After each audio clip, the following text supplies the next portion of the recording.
How you guys doing today? Doing all right. Sweet. All right, we're going to start. We're going to review the regulations that we talked about last week, or that we didn't get a chance to talk about last week, but we posted on the website, and we'll get into more regulations, right, and some performance. Falling down is not failure. Failure comes when you stay where you have fallen. Socrates. We'll start with a short scenario, like we always do. If you guys want to review or talk to me what you've learned about the G1000, that'd be great. If not, we'll get straight into the regulations, talk about airplane performance, weight, and balance, and do our quiz. As usual, if you have questions, just go ahead and shout them out. All right, let's watch this. Give me your thoughts as you're holding short of the runway. And yeah, let's see. You guys can see my screen, right? Yeah. Okay, cool. Just making sure you're talking to myself.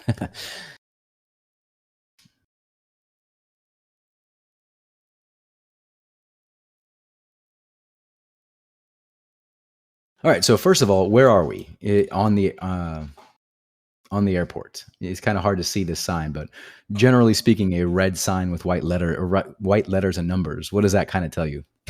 It tells you which runway is nearby. Yeah. How about this black square here? That is the current taxiway. Cool. And so if we're holding short of the runway, we're about to depart, and we see this giant thing departing ahead of us. What are some things we want to be aware of? Weight turbulence. That's right. So what do you want to do if you're about to depart? Do you want to just hop on the runway and take off? Wait a minute or two. Yeah, typically 3 minutes is what they're going to do, or what they're going to tell you to wait. And then if we do depart behind a heavy aircraft, do we want to stay, do we want to depart after its departure point or before it, or how do we want to be in relation to its departure? I want to stay above it, right? Yeah, you want to take off and remain above its flight path, because the wingtip vortices tend to sink below and behind the aircraft. And because we are such small aircraft, it can flip us and ruin our day. So, yeah. Any questions about that? I feel like it's pretty straightforward, right? Okay, cool. Let's move on. We've covered the G1000 before. Did anybody do a deep dive in the G1000 and they want to share what they've discovered? If not, so totally cool. We can move on. Yeah, I have not done that much deep diving into it, unfortunately. No worries. No worries. If you want to or if you have any topics that you do want to share with us, though, like if you go research something, you're like, hey, I found something about the Grumman AA5B that's really cool, and I'd like to share it. You can totally do that during our student discussion portion. If not, we can totally move on.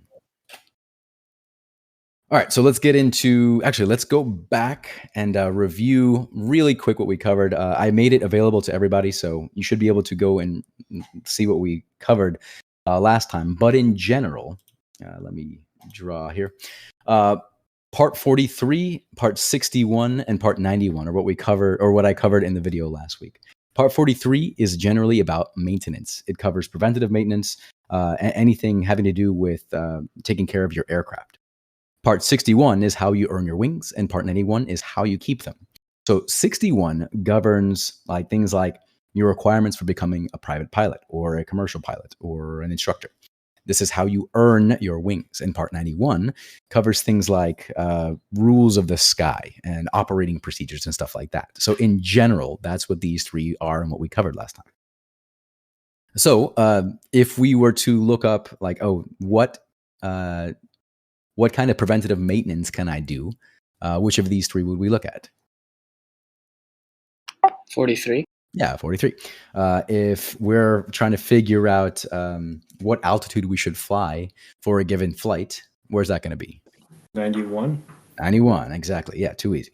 In a nutshell, that's what last week's discussion would have been about. It gets a little more in depth, and if you really want to go and learn about it, go check out the website. It's there. Crash course in regulations. Questions? Cool. Let's move on. Part 71 covers federal airways. So if we look at these guys right here, this says Victor 298. That's a federal airway. This includes Class Echo airspace from 1,200 feet above the ground up to 17,999 feet. So if we, if we're flying, if this is the surface, right over here is 1,200 feet AGL, and we are flying our little super cool aircraft, it goes 4 nautical miles on each side of that center line. So that is the airway, and it goes all the way up. So they're kind of like the highways in the sky. Instrument pilots use these a lot, by the way. Once you get into the instrument world, you're going to love Federal Airways or Victor Airways. Let's talk about some responsibilities and authorities of you, the pilot in command. In an emergency, you are essentially allowed to do whatever you need to do to keep you and your passengers safe. So you are allowed to deviate from any regulations that you deem fit, that you deem is necessary to maintain the safety of the flight. You are ultimately directly responsible for everything that happens in the aircraft. You are the final authority. So if ATC is like, hey, Cessna 243 Echo, I need you to turn left, you can say one word, unable. You have the ultimate authority of your aircraft. It reminds me of a joke, or what was it? I think it was on Futurama. I can marry you two against your will. You keep it up. I don't know if you guys watch Futurama. Anyways, if you do need to deviate from the regulations, though, and they might ask you to say, hey, why did you deviate from that regulation? So if they request, you might need to file a report. Going on with our responsibilities, we are required to determine that the aircraft is airworthy. So we need to do a proper pre-flight and complete our Northwest Craft checklist to make sure that we know everything we have everything we need to know about the flight. And anytime you discover that the aircraft is unairworthy, you are required to stop flying, cease flying, or go land somewhere and figure out what the problem is. We also need to have these documents on board the aircraft. That's AARO. That's the airworthiness certificate. That's a certificate that goes with the aircraft that says, hey, this airplane is airworthy. R stands for registration. The registration is a document that says, who owns the aircraft, essentially. And the registration now actually has an expiration date as of like 3 years ago, I think, something like that. They do expire, so keep that in mind. And I use the acronym 30-foot duck to remember when the registration expirations are. So it is 30 days after the death of the owner. F stands for if it transfers to a foreign registry. T if it's a transfer of ownership. D is if it's destroyed. U is if your U.S. citizenship is renounced or revoked. And C if you just cancel your registration. So that's the registration in our AARO documents. Registration. R as the radio operating license. That's if you're going international. Typically, you don't need that for domestic flights. O is your owner's manual or operating handbook or operating limitations. Basically, it's the POH that lives with the aircraft, and it governs everything about your specific aircraft. Every aircraft has a POH or a owner's manual that is specific to that specific serial number of aircraft. And that needs to live inside the plane. And that's the O. And then W is the weight and balance. Not just like your simple calculations, but like the sheet that says where the center of gravity is, what's the useful load, what's the equipment on the aircraft. That's that. So this is, considering or determining that the aircraft is airworthy. We need all these documents on top of our pre-flight and everything else. Oh, look at there it is. So your civil aircraft flight manual, marking and placard requirements. So that airworthiness certificate, registration, flight manual, that's this right here, yeah. Airworthiness, registration, radio station license for international flight, operating limitations, and weight and balance data. I don't know why I drew it. I could have just flipped to the next page. All right, so when can you deviate from the regulations? When it's an emergency. That's right, in the event of emergency. Who is responsible for determining that the airplane is airworthy prior to every flight? Pilot in command. Pilot in command, you got it. What are the required documents in the aircraft? The airworthiness certificate, the registration, the radio certificate, the operating handbook, and the weight and balance. You got it, AARO. Too easy. This is one of my favorites here, dropping objects. No PIC may allow any object to be dropped from that aircraft in flight that creates a hazard to persons or property. This does not prohibit dropping objects if reasonable precautions are taken to avoid injury or damage to persons or property. That means that if you take reasonable precautions, you can drop things out of your aircraft, like flower bombing or dropping little paratroopers. Alcohol, don't do it, obviously, but the regulations are 0.04% for crew members. 8 hours bottle to throttle is the rule of thumb. Just don't drink and fly. I mean, if you think driving or drinking and driving is bad, just imagine what you do when you add a third dimension. If you do have any sort of alcohol-related legal action, that is grounds for a denial of your application or for pulling your wings. So, take care. Don't drink and drive. Don't drink and fly. Make good choices. Like I said before, we are required to, know all the stuff we need to know about the flight. Northwest Craft is the acronym I teach. That stands for NOTAMs, weather, known ATC delays, runway information, alternates, fuel, and takeoff and landing calculations. We're going to go into these a lot moving forward. When we, as we progress, I'd like to see you guys start making your own flight plans and giving me mission briefs. And this is what I expect you to cover on top of anything else that might be special to the flight, like search and rescue ops or firefighting or some silly stuff that we decide to go with. But this is the legally required information you need before every single flight. Seatbelts, it's a good idea to keep them on. Legally, you're required to have them on during taxi, takeoff, and landing.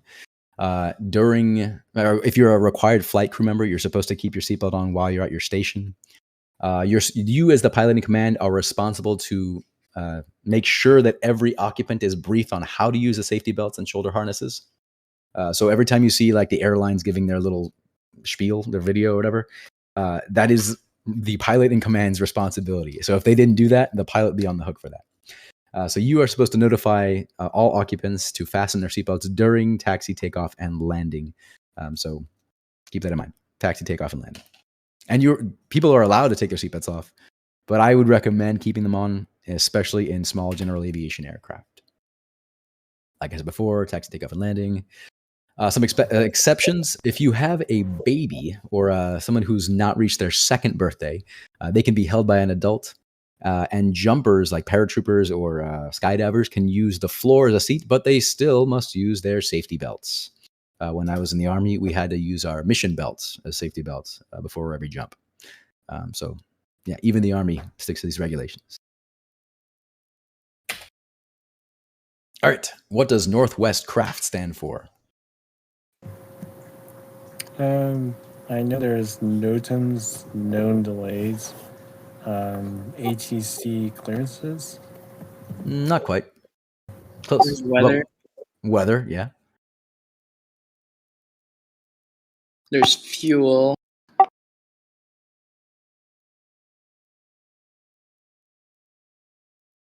How about our Runway delays?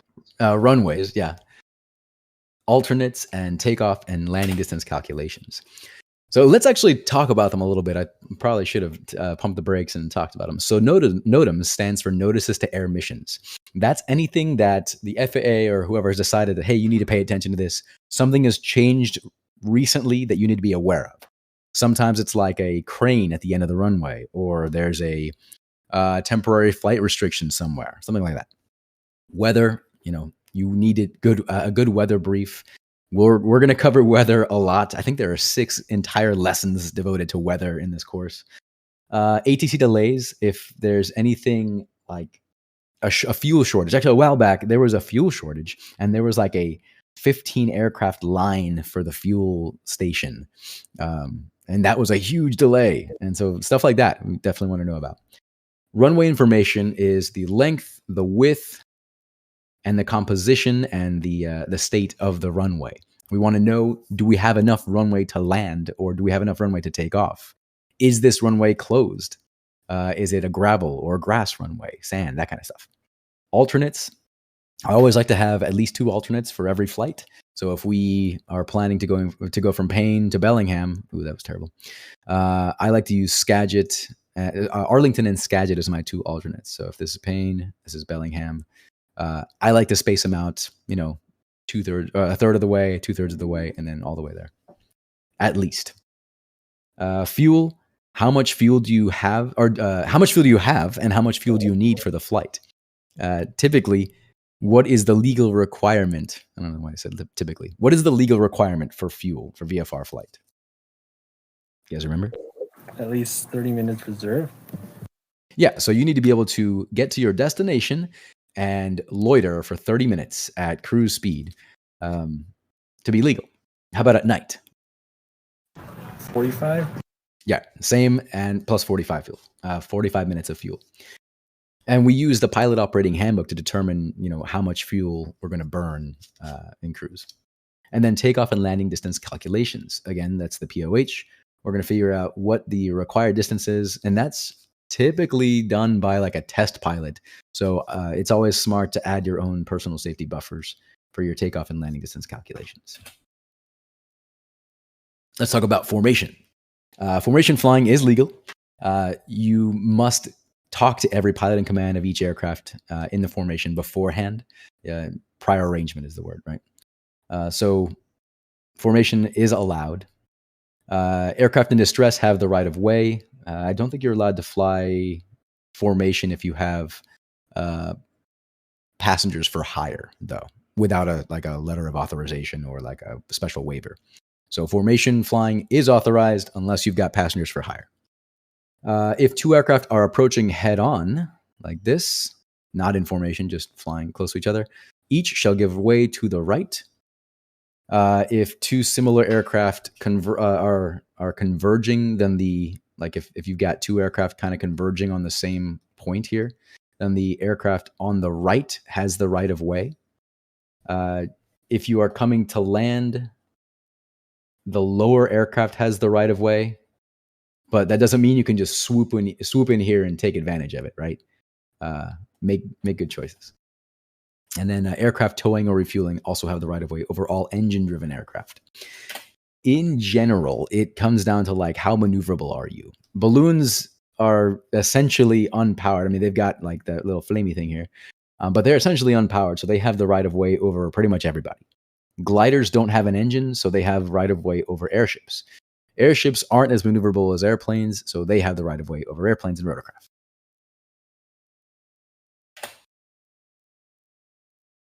Typically, your speed limit below 10,000 feet is in the Class Bravo airspace is 250 knots. And then under the Class Bravo, so if you are under the shelf here of the Class Bravo airspace, then it's 200 knots. It's also 200 knots in VFR corridors through Class B airspace, at or below 2,500 feet AGL, and within 4 miles of the Class C or Class D airport. So 200 knots. Keep that in mind, my Cessna pilots. You don't want to be speeding in your little Cessna 150s, right? All right, who's got the right of way here between these two? Balloons. Yeah, too easy. Balloons. What is the speed limit under the Class Bravo airspace? 200. 200 knots, yeah. Under the Class Bravo, 200 knots. Okay, let's talk about minimum safe altitudes. So if we are flying around, in general, the like generic answer is you should have enough altitude that if you lose an engine, you can glide to a safe landing point, right? So altitude must be sufficient to permit an emergency landing without undue hazard to persons or property if power unit fails. That's the book definition. You should have enough altitude to land without an engine. If you are flying over a city or a congested area, you must maintain an altitude of 1,000 feet above the highest obstacle in a radius of 2,000 feet of the aircraft. So if we've got the Space Needle here, look at my Space Needle, we need to remain 1,000 feet above it. Oh, that's a terrible airplane. 1,000 feet above and within a radius of 2,000 feet. If you're going out in like the boondocks, 500 feet above ground, basically you have to stay away 500 feet away from any person's vessel, vehicle, or structure. But the main one is enough altitude to execute an emergency landing without damage to persons or property. Questions? All right, moving on. Altimeter settings. So we have a little thing called the Coleman window inside the altimeter. We're supposed to set that before we depart. So prior to takeoff, listen to the weather, set it to your local altimeter setting and verify that it's within 75 feet. And then if you are above 18,000 feet in Class A airspace, we need to be set to 29.92 inches of mercury. And that is flying at, I'm blanking on the word. Standard? Yeah, that is a standard, but it's pressure altitude. All right, what's the speed limit inside the Class Bravo airspace? 250. 250, you got it. What is the minimum safe altitude over congested areas? 1,000 feet above anything within 2,000 feet of you. Yeah, too easy. What is the minimum safe altitude over non-congested areas? Was it 500 feet above ground? 500 feet. That's right. And what are the general guidelines for minimum safe altitudes? Enough for an emergency landing. Yeah, pretty much. Yeah, if you're talking to ATC and you get a clearance, you're not authorized to deviate from that clearance unless you've got an emergency. If you receive priority from ATC in an emergency and they request it, you have to file a detailed report within 48 hours, even if you don't violate a rule. So keep that in mind. Just if any time they request you to file a report, file a report. Yeah, we already covered that. Yeah. And we covered these fuel requirements. Daytime, you guys are on top of it. 30 minutes of fuel, 45 minutes of fuel in reserve at cruise speed.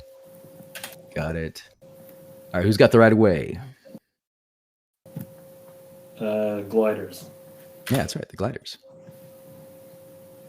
And what are the daytime legal fuel requirements, even though we just covered them? 30 minutes. Yeah, 30 minutes. And remember, get to your first landing, your intended landing point, plus 30 minutes. So keep that in mind. All right, basic VFR weather minimums. I think we've covered these like 3 times now. Yeah. Essentially, Class A airspace is IFR only, so there are no VFR weather minimums. Class B airspace, you must have 3 miles visibility, and you must remain clear of clouds. Class Charlie airspace is 3152. Class Delta, 3152. Class Echo, less than 10,000 feet, 3152. Above 10,000 is 5111. Class G, above 10,000 is 5111. So basically, above 10,000 is 5111.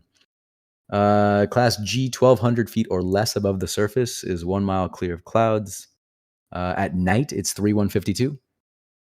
Daytime, more than 1,200 but less than 10,000, 1,152. And then night is 3,152. In general, 3,152 is the answer, unless you're above 10,000 feet, which is 5,111. And I think I posted the flashcards I made a while back. Yeah, are you guys having a good time with all the videos and stuff I post, or is it too much? Right now, I'm just watching your live lessons like this one. Cool, awesome.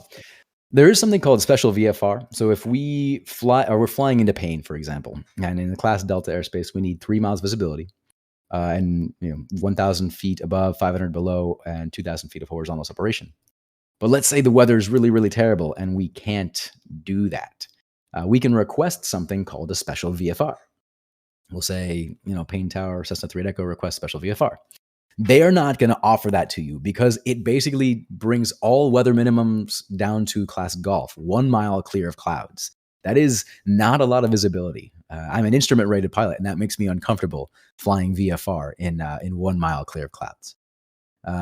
If you request it at night, you have to have an instrument rating, and your aircraft must be IFR equipped, and basically ask from the control tower or ATC for special VFR. So if you need it, it's there for you. I wouldn't make a habit of relying on it. It's just better just to file IFR, right? At that point, might as well file IFR.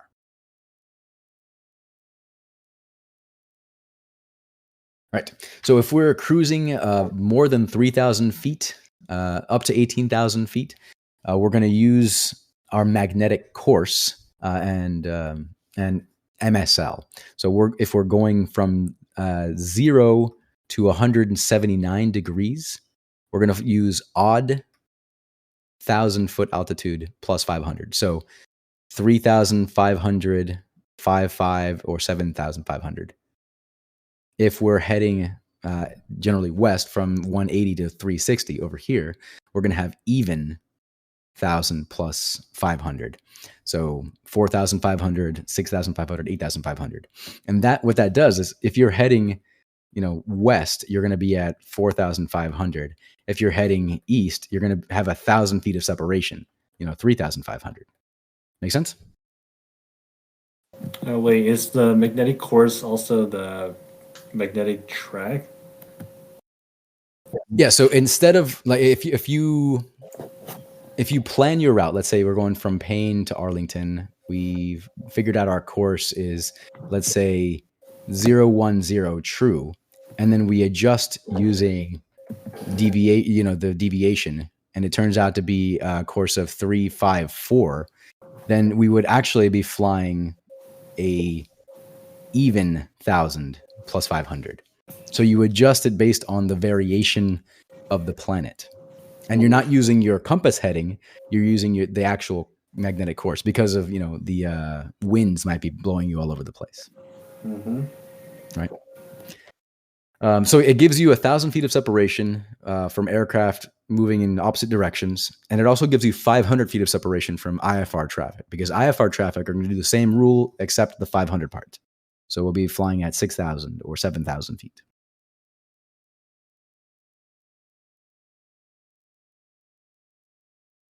Yeah. So going back to the airworthiness, we are supposed to have that displayed and legible to passengers and crew.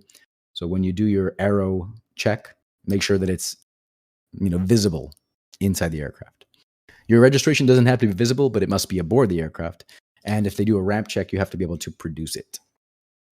The ELT, or emergency locator transmitter, that's like an emergency beacon essentially that will go off if you have a hard landing. Your batteries must be replaced if you use it for more than an hour, or if 50% of the useful life expires. You can test these, by the way, but you're supposed to wait until the first 5 minutes after the hour to test them. You can't test them like 30 minutes after the hour, or they're going to think that you need you'll have an emergency.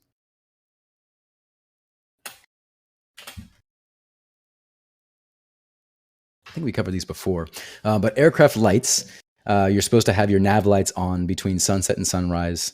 Basically, my rule of thumb is if there's a light, I'm going to turn it on. I like to have my strobes on, landing lights on. Your beacon is required. Let's see. Yeah. Yeah. All right, moving on to supplemental oxygen. All right. As we go up in altitude, the ratio of oxygen in the air pretty much stays the same, right? Unfortunately, the density of it decreases. So there's not as much oxygen for you to breathe at higher altitude. So when we get up to 12,500 feet, if we spend more than 30 minutes at that altitude, between 12,500 and 14,000 feet MSL, we must use supplemental oxygen. If we're flying above 14,000 feet, then then the pilots and crew must have oxygen for the entire time you're at that altitude. And then above 15,000 feet, everybody in the aircraft must be provided with oxygen. Why is that? Because of hypoxia. Hypoxia is essentially oxygen deficiency in the brain. And there are a couple of different flavors of hypoxia. There's hypoxic hypoxia, hypemic hypoxia, histotoxic, and stagnant hypoxia. And if you guys don't mind, I'm going to talk about them because I think they're fascinating. Stagnant hypoxia is my favorite because it can be produced by pulling too hard on the aircraft. If you're putting too many G's on your body and your blood pools at your legs, you're going to black out and pass out due to hypoxia. Histotoxic and hypemic and histotoxic hypoxia can be basically boiled down to like chemicals in the body, alcohol, drugs, or like carbon monoxide poisoning. That will basically hinder your ability to use oxygen. And then hypoxic hypoxia is when there's not enough oxygen in the air around you. Like your body's working just fine, but the air lacks oxygen. And this is what you're going to get up here at these altitudes: hypoxic hypoxia. All right, I'm gonna stop nerding out for a minute. Let's go on to aerobatics. Love aerobatics. Aerobatics are defined as anything that is any intentional maneuvers that are not necessary for normal flight that involve an abrupt change in the airplane's attitude. So, going upside down, barrel rolls, aileron rolls, you guys know it. These are prohibited when you have less than 3 miles visibility at an altitude of less than 1,500 feet AGL and within the lateral boundaries of Class Bravo, Charlie, Delta, or Echo, designated for an airport. Remember the center line of the Federal Airways that we talked about? You can't do aerobatics near an airway, essentially, because that's like going out and doing tricks on the highway, essentially. So don't do it. And you also cannot do aerobatics over a congested area or over an open air assembly of people. If you guys are interested in doing aerobatics, go check out what's the name of their company. It's in Bremerton. They have Warbirds that you can go and get a ride in. They're super cool. But they're totally legal. If you can't fly over an open air assembly of people, that means all air shows would be illegal? Oh, no. I mean, of course, the FAA grants them waivers. By the way, this is something I learned in the Army. For every regulation or every rule there's a waiver for it. So if you're interested in doing air shows, you'll probably need to get a waiver to go do it. But yeah, I mean, if there wasn't a waiver, then all air shows would be illegal, like you said. Awesome question. All right, at 14,000 feet MSL and above, who must have supplemental oxygen? Just the crew? Yeah, the crew, pilots and crew. All right, going on to parachutes. If you are doing any sort of aerobatics that involve, 60 degrees of bank or a nose up attitude of 30 degrees, then you are required to wear a parachute. Everybody in the aircraft must wear a parachute. If you've got a parachute used for emergency, they must be packed within a certain time frame, and that depends on the manufacturer and the specific parachute. It doesn't apply to spins, as far as if I recall correctly. So, like, if you're going to do spin training, like to get certified for being a flight instructor, I don't think you need parachutes for that. So it's kind of neat. Let's see. Restricted category of civil aircraft are not authorized to be operated over populated areas, in congested airways, or near busy airports where passenger transport is conducted. If we go back to the certification of aircraft, you've got utility and like normal categories of aircraft. Just so you guys are aware, utility aircraft like the Cessna 152 in a certain weight configuration can pull up to 4.4 Gs, while normal aircraft can only pull like 3.8 Gs. I think that's the main difference between normal and utility. So restricted basically means that this aircraft is restricted to, these things. No person may operate an aircraft that has an experimental or restricted certificate over a densely populated area or in a congested airway unless authorized by the FAA. So again, going back to that thing we just said, if there's a rule, there's likely a waiver for that rule. So if you got an experimental or restricted aircraft and you get prior authorization, then you might be allowed to operate over a populated area or congested airway. By the way, experimental aircraft, that typically falls under things like, home-built aircraft, something that, like a kit aircraft that you build with you and your friends. In general, so the owner or operator is responsible for maintaining the aircraft in an airworthy condition and for airworthiness directives. So the difference between an owner or operator and a pilot in command. So the owner, let's say that's like Delta Airlines, the owner or operator. That's the company or the person who owns the aircraft and hires or picks out pilots to do work, right? And the PIC is the dude actually flying the aircraft. That's the difference between owner and operator and the PIC. So keep that in mind when we move forward.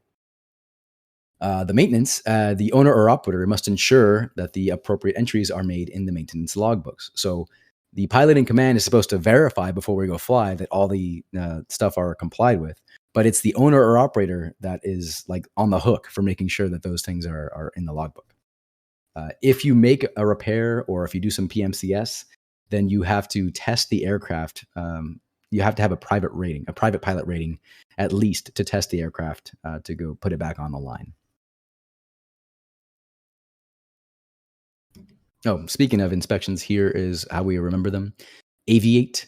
I might revise this actually. So A is ADs, or airworthiness directives. I'm going to put this guy here. So this is I instead. So ADs, airworthiness directives. That's what kind of like a recall for your car. The manufacturer will put out an airworthiness directive and say, hey, this aircraft needs this work done to be made safe and legal. You must comply with ADs. V is the VOR. That's checked every 30 days for instrument flying. I, not one anymore, I'm going to revise this, stands for your inspections. Your annual, that's performed every year. 100-hour inspection if it's operated for hire. 50-hour inspection if you are on the 50-hour maintenance schedule. I know Northway's planes used to be on that 50-hour inspection. And yeah, basically those three: annual, 50-hour, and 100-hour. A, altimeter and pitot-static every 24 calendar months. T, transponder every 24 calendar months. And E, ELT every 12 months or after half the battery life or after 1 hour of continuous use. So aviate. And I'm going to adjust this slide in the future. Questions? You guys need to write this down? Take notes? Earlier with the ELT, I think the 1 hour thing applied to cumulative use, or was it continuous? I think it's cumulative, like if a total of 1 hour. Yeah, I might adjust the wording of this one. But yeah, essentially, if it's been going on for 1 hour, then you must replace the battery and test it. Okay. Passenger briefings. By the way, I'm definitely going to ask about this in a minute, so have it on your e-board. Passenger briefings. As the PIC, you're supposed to give a safety briefing to all your passengers before you depart. And this is the acronym that they recommend. S is for seatbelts. A is for air, like the air condition or the heater in the aircraft. F is for the fire extinguisher. E, exits, emergencies, and equipment. How you get out of the aircraft, what to do in the event of an emergency, and what emergency equipment we have on board in case we do need to make an unscheduled stop. T is for traffic and talking. Maintain a sterile cockpit throughout the entire flight. We only talk about things that are pertinent to the flight. And Y, your questions. Always ask open-ended questions like, what are your questions now, to invite people to ask you questions, because we are comfortable flying around aircraft or flying aircraft, but our passengers might never have been in a GA aircraft. So make sure to help them feel comfortable in the plane. All right, moving on to part 830. So if you have any substantial damage or an accident, you must report that to the National Transportation Safety Board immediately. That's not like a wait 48 hours thing. It's like give them a call right now.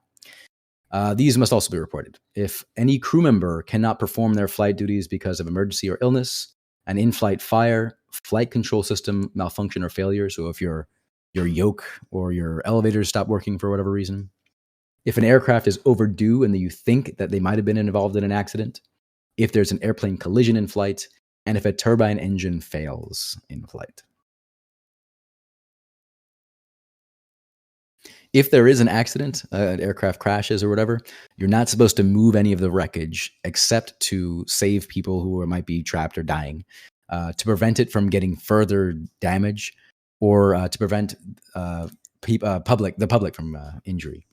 The reason being is the FAA wants to come in and inspect the damage so we can learn from past mistakes and become better pilots. Here are some reports or statements. The operator of an aircraft shall file a report within 10 days after an accident, within 7 days of an overdue aircraft is still missing. And a report for an incident shall be filed only when requested. So the difference between an accident and an incident, it's like accidents are a big deal, incidents are smaller things in general. All right, what are the standard inspections? The annual 100-hour one? Yeah, so we use the acronym AVIATES, right? Mm-hmm. All right, A? Annual? This is actually airworthiness directives. Oh, yeah. ADs. Mm-hmm. V? VOR testing? That's right, VOR every 30 days. I. Inspections. Yeah, these are your inspections: 100-hour, annual, that kind of stuff. A.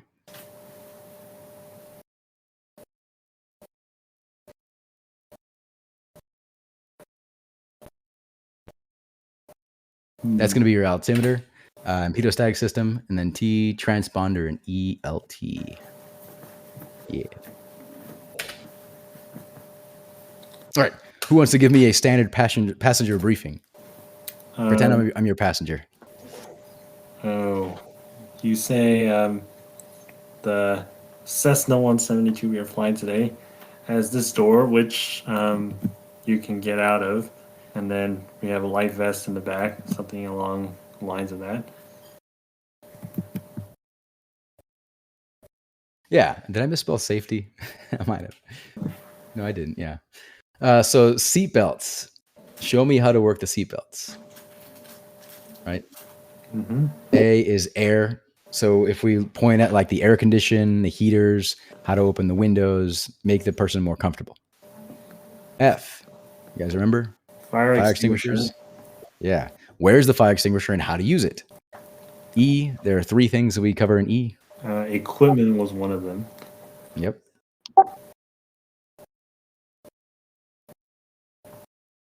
Yeah, exits and emergencies. So exits, emergencies, and equipment. T. Talking. We want to maintain a sterile cockpit whenever we fly. So if you have questions about what we're going to eat for lunch later, not authorized. If you have a question about that aircraft that's coming really, really close, that's authorized. So anything that is pertinent to the safety of the flight is totally, worth talking about. But we're going to maintain a sterile cockpit. And then why? Your questions. Your questions. That's right. What are your questions? Invite them to ask questions so that they feel comfortable asking. And there it is. Boom. Okay, how are we looking? 6:42. Do we have time? You guys feeling up to doing some calculations? All right. Sounds super excited. Okay, so we're going to talk about density, altitude, computations, and takeoff distance. So this is a bit more interesting in my opinion. I'm not a huge fan of the regulations, got to tell you. So density altitude. Density altitude is pressure altitude corrected for non-standard temperature. That is the book definition. What it actually tells you is what altitude does the airplane feel like it is flying at, right? So at higher altitudes, the air is less dense, so it's going to be harder for the aircraft to perform. It's also affected by things like temperature, humidity, and barometric pressure. So if we assume a standard day of 15 degrees Celsius and 29.92 inches of mercury, if we're at sea level, where's my pen? If we're at sea level and the temperature is 25 degrees Celsius, it's a hot day. Let's say it's humid and the pressure is like 29.90. It's a lower pressure day. All those 3 things are going to impact your aircraft negatively. It's going to feel like it takes longer to get off the ground. It's not going to operate as efficiently. So let's see.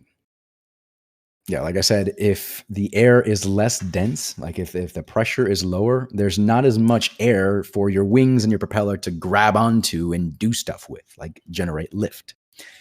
So it's going to be a higher density altitude. When we think about density altitude, we want to focus on the altitude part of the word. So when they say the density altitude is really low today, that's good. That's telling us that the airplane feels like it's a lower altitude.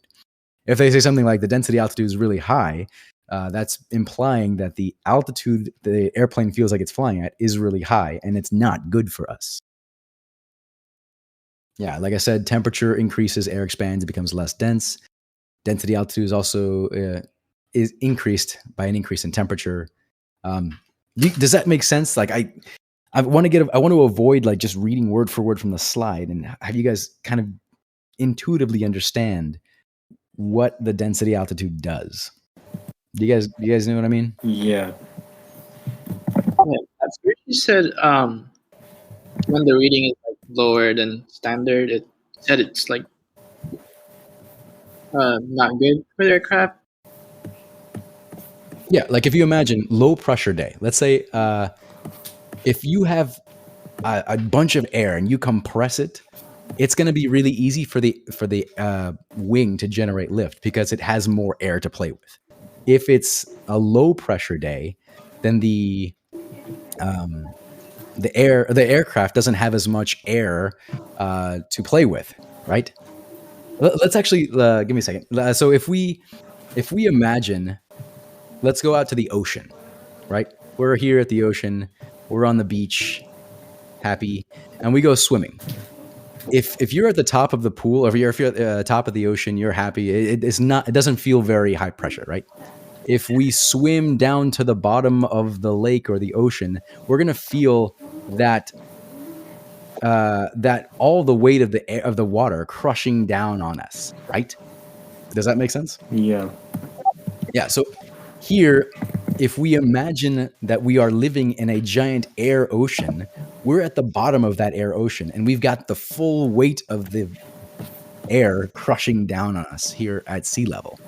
As we go up, the pressure decreases, and it's not as good for the aircraft. It degrades our performance the higher we go up.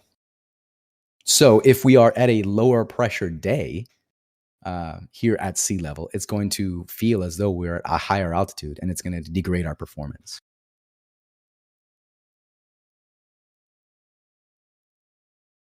Yeah, also humidity, not good for us. Density altitude increases by an increase in humidity. Remember, density altitude, the key word is the altitude part of the phrase.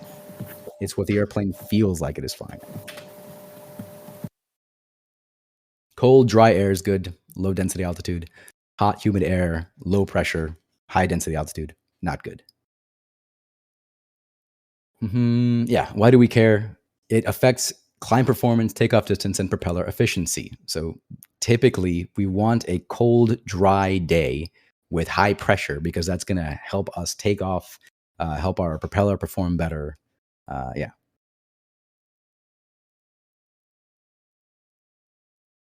Yeah. And so the FAA is going to have you find the density altitude for a given situation. So here's the generic way to do it. Step 1, find your pressure altitude.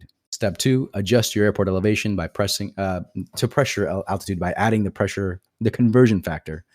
Plot it on the pressure altitude here, and then read the density altitude here. Let's actually just run. It's so much easier just to do the problem. Let's say we're given an outside air temperature of 90 degrees Fahrenheit. Nice toasty day. Our altimeter is 30.20 inches of mercury, and the airport elevation is 4,725 feet. So, like we said before, high temperature, probably not going to be good for us. Higher pressure, that's actually going to help us. 29.92 is lower pressure than 30.20. So a higher pressure day, that might work in our favor. And the airport elevation is 4,725 feet. So that means that, if this is sea level here, the airport is up here at 4,000 and change, and we're departing. Bam.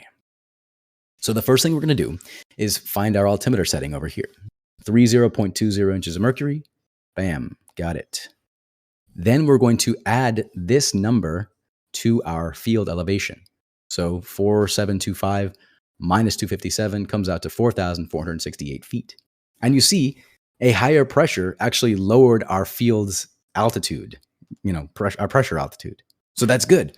So like I said before, our pressure setting, our higher pressure day, increased our performance or is going to help increase our performance. Now we're going to find that pressure altitude that we found and plot it against our temperature, 90 degrees Celsius, 90 degrees Fahrenheit. And we're going to read 4,468 feet. And we're going to read across. So that's given these guys here. This is our pressure altitude. And we're going to read across to our density altitude of 7,400.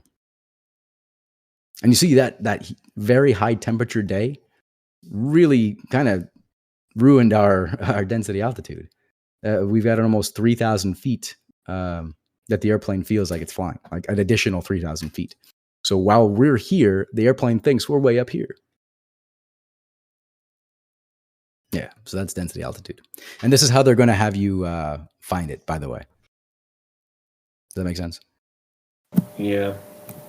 Cool. So in general, find the altimeter setting, correct for the pressure altitude, plot it against the temperature, and remember that the pressure altitude are diagonal lines, and then read the density altitude from the vertical axis.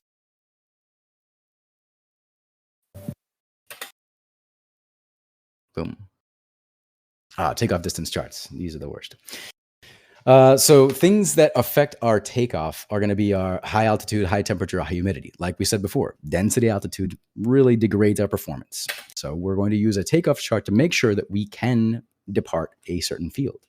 These are the takeoff charts we use. First thing we're going to do, we're going to find our outside air temperature. In this case, it's 15 degrees Celsius. We're going to find where it intersects our pressure altitude. In this case, 5,650 feet. It's about here, right? And then we're going to go over to our weight in pounds. The aircraft's weight is 2,950 pounds. And we're going to find the weight and then move across. If it's lower than that, by the way, let's say 2,600 pounds, we're going to ride this line. We're going to ride this line down parallel and use this point. But it's 2,950, so right here. We're going to read across to our reference line, find our wind component, given 9 knots of headwind. We're going to ride this line parallel down to 9 knots, and then read across to find our takeoff distance. I got to tell you, dude, I do not like this chart. I don't think it's a very effective way of finding our takeoff distance. I much prefer the chart where you interpolate. But you're going to need to be able to use this chart. The best thing you can do for this one is just to go out and do a bunch of problems and practice it. And then be precise, like grab a piece of paper or grab a ruler and find the exact points, because these charts can be really annoying to work with. Questions? Yeah. You can also do the takeoff distance calculations by just punching in all the parameters into a flight computer, right? Yes, that's definitely true. But the FAA is going to, when you go take your test, you're going to need to be able to read this chart and demonstrate that you can use it. As irritating as they are, you still have to be able to use them, unfortunately. But you're absolutely right. These days, we've got flight computers that can do this for us, but the FAA wants to see that you can do it by hand. This is our cruise power setting chart.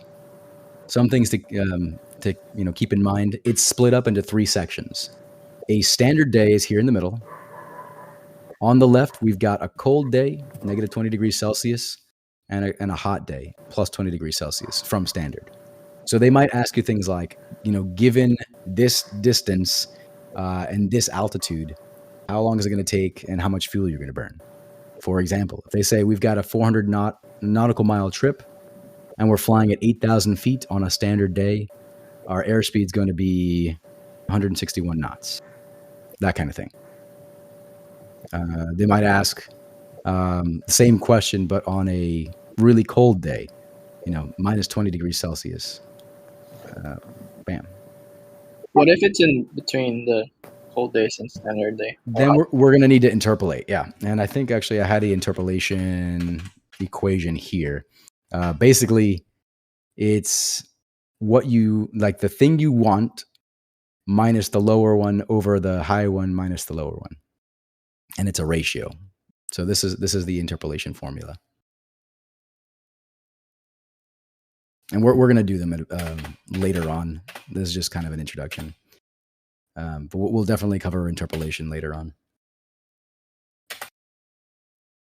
Yeah, so let's do an example. Pressure altitude of 6,000 feet, temperature of 26 degrees Celsius, winds are calm, and we have a 1,000 nautical mile trip. How much fuel are we going to burn? And you guys can do this problem along with me if you'd like. First thing we're going to do, find our pressure altitude, 6,000 feet. Check. Next, go find the 26 degrees Celsius column right here. Boom, 26 degrees Celsius. Winds are calm, so we don't need to make any adjustments. And our fuel burn is 11.5 gallons per hour, and our true airspeed is 161. So we're going to do 1,000 nautical miles divided by 161 nautical miles per hour. And we're going to get, what is it? I think I've got it figured out. 1,000 divided by 161. That's 6.2 hours.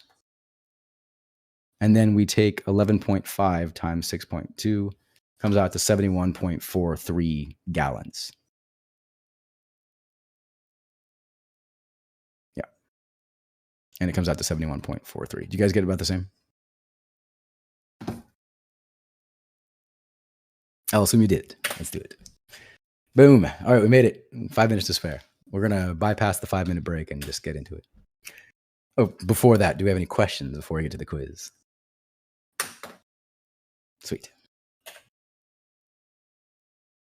The final authority as to the operation of an aircraft is the Pilots in command. Too easy. Where may an aircraft's operating limitations be found? B. Yeah, that's right. In the current FAA-approved flight manual, approved manual material, markings, placards, or any combination thereof. Which is not a primary flight control? Flaps. Collapse. Under what conditions may objects be dropped from an aircraft? If precautions are taken. Yeah, one of my favorite questions. Under what condition, if any, may a pilot allow a person who is obviously under the influence of drugs to be carried aboard an aircraft? I feel like saying B. It's in the event of an emergency or if the person's a medical patient under proper care. Which pre-flight action is required of the pilot prior to each flight? Check logbooks. This one's kind of a silly one, but become familiar with all available information concerning the flight. It's kind of a catch-all. Mm-hmm. With certain exceptions, safety belts are required to be secured about passengers during Taxi, takeoff, and landing. You got it. No person may operate an aircraft in formation flight. C. That's right, except by prior arrangement with the pilot in command of each aircraft. What are the standard temperature and pressure values for sea level? 15 degrees Celsius. And 29.92. inches of mercury, you got it. What effect, if any, does high humidity have on aircraft performance? It decreases performance. Yep, and it would also contribute to rust. Yeah, I suppose that's a good point. A pilot and 2 passengers landed on a 2,100-foot east-west gravel strip with an elevation of 1,800 feet. The temperature is warmer than expected, and after computing the density altitude, it is determined the takeoff distance over a 50-foot obstacle is 1,980 feet. The aircraft is 75 pounds under gross weight. What would be the best choice? What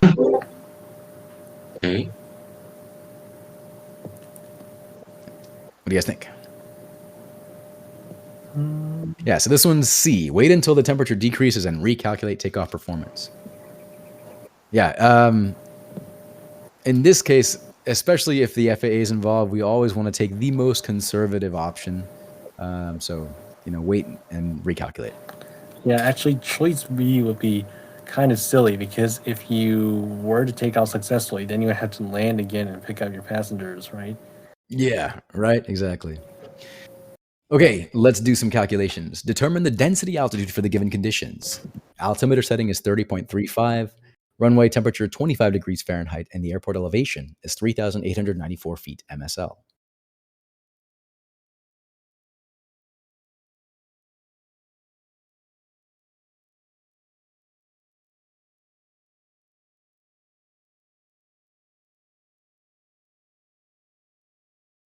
Let me know when you've got it.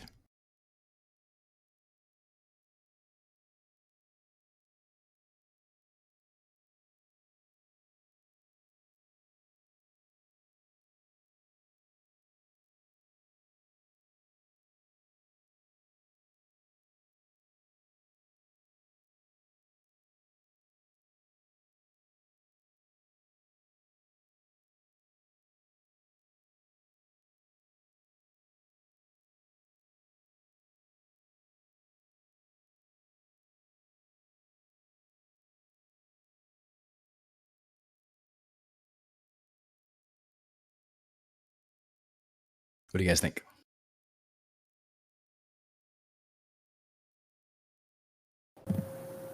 I'm getting 5,000, but it's obviously wrong, so I'm doing something wrong.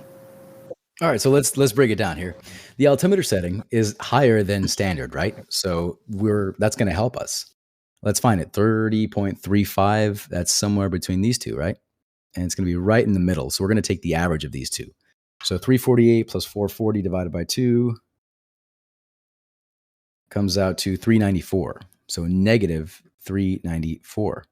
We're going to add that to this. So 3894 minus 394 comes out to 3,500 feet. Is that what you guys got roughly? Yeah. Sweet. And now we're going to take this 3,500, find it on the pressure altitude somewhere between these two, right? And plot it against our field elevation of our field temperature of 25 degrees Fahrenheit. And that is, where's 25? Yeah, right here. So where these two intersect. Oh, I was looking at degrees. Yeah. And so 2,000 feet is what I got. Bam. No, we're going to do a bunch of practice problems moving forward. What's that? I was looking at the degrees Celsius instead of Fahrenheit. Yeah, that's a pretty common common error. Pay attention to your units. Cool. All right, determine the approximate ground roll distance required for takeoff. I'm just going to run through this one because these are a pain to try to do on a screen, honestly. So fortunately, the FAA gives you a book to do these during the exam. So outside air temperature was 100 degrees Fahrenheit, pressure altitude of 2,000, takeoff weight 2,750, wind calm. So we're going to find 100 degrees Fahrenheit, read up to 2,000 feet here, and then take off weight is 2,750. So like down here, and then the winds are calm, and ground roll, not the 1,150. Yeah, see, even now I didn't do it so great. So 1,150. My recommendation: go get a book like the Gleim private pilot check ride or private pilot test prep book, and just do a bunch of these to get good at them. They're a pain, but yeah. What is the expected fuel consumption for a 1,000 nautical mile flight under the following conditions? And since we're low on time, I'm just going to run through it. 8,000 feet. By the way, feel free to do it with me, right? I actually recommend that you get the practice with me. So pressure altitude, 8,000. Temperature, 22. Manifold pressure, 20.8. And wind calm. So true air speed, 164.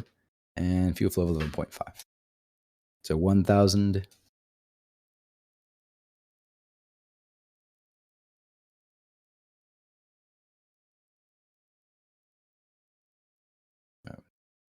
Nautical miles per hour times 11.5 gallons per hour. That'll leave gallons, and nautical miles leave just gallon.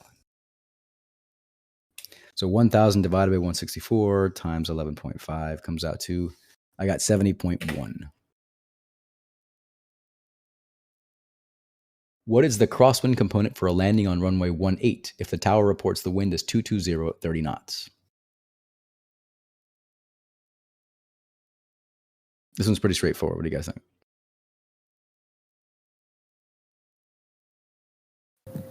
Is it 19? Yeah, so if we find, runway 18 to 220, that's going to be, 40 degrees? And then 30 knots right there. And then read down here, 19 knots. Bam, you got it. Ooh, made it. All right, so that covers it for the regulations. I posted the regulations talk from last week on the website. If you guys want to go review that. And then I'll post this today as well. Well, I'll try to get this done today for anybody who couldn't make it today. And if you want to review it. I got to tell you, regulations are not my favorite thing to talk about. So I'm sorry if it wasn't super fun. Next time, I think we're doing more performance and weight and balance stuff, which I think is more interesting. I like calculations. I like doing the math side of things. So if you're a math guy, I think you'll enjoy it. You guys have any questions? Thanks, Monty. Yeah, thanks for joining me. I'll try to, make these more interesting in the future. I'll see you Thank guys you. next week. Yeah. Take care.